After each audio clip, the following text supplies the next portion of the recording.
Okay, so if we have a cylinder with cross-sectional area A, length L, the average pressure on an end wall, well, pressure is force divided by area. We calculated the average force. In the case where V is always perpendicular to the wall, that would be 2 times the average kinetic energy divided by the length, right?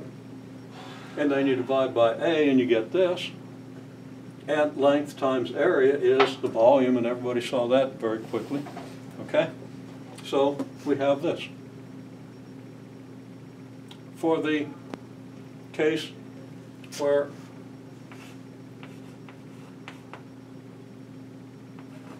the velocity direction is random, because of what we just did, you're going to have 2 times 1/3 the average kinetic energy over V, or 1/3 times 2 average kinetic energy over V, right? And I'll even say so then, P times your V equals 2/3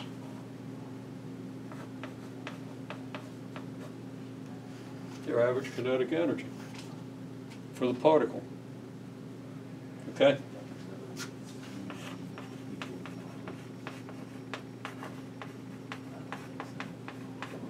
And that's for a single particle. Okay?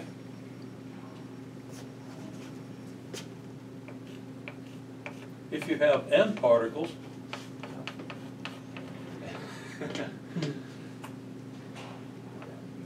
and if you have a lot of particles, that's where you get random directions.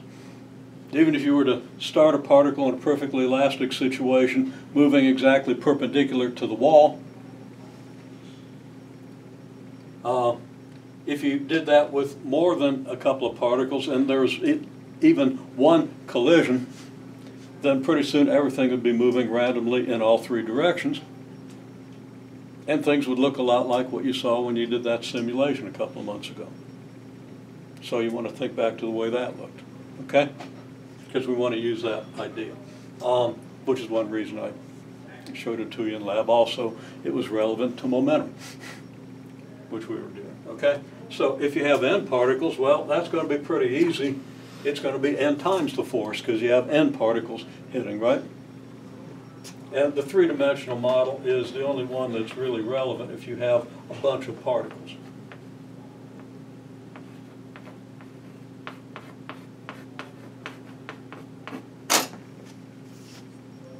Right?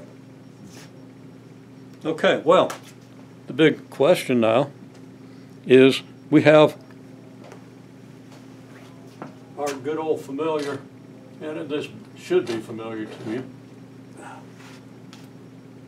Try the other end of this piece of chalk.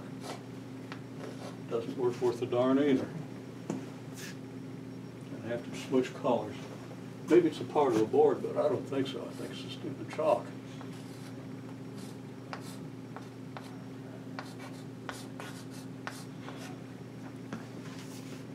Okay, what's this? Pressure and chemistry. It's the ideal gas law that you should be completely familiar with from Chemistry. 8th grade on. Oh, well, never saw it chemistry. But maybe you didn't see it until you took a college chemistry course, which makes it very difficult to teach a college chemistry course if people don't know these basic things coming in, but they don't. So we have to deal with that, okay? And you know, similar difficulties in physics, we all seem to be surmounting them. Okay? Credit to you. Okay, is this anything like this? I'm sorry. Nelson said Nelson asked what that means, what you said, and I said pretty much we're bad, but we're getting through. No, he said we suck, but we made it through. Means you started out a little behind and you're making it up. Okay? A little bit behind, not people in our education system, but people out there in the world that are really learning things in a good education system. Ours isn't terrible, but it's nowhere near on par. Just how far behind are we? Right now, 7 or 8 years, no.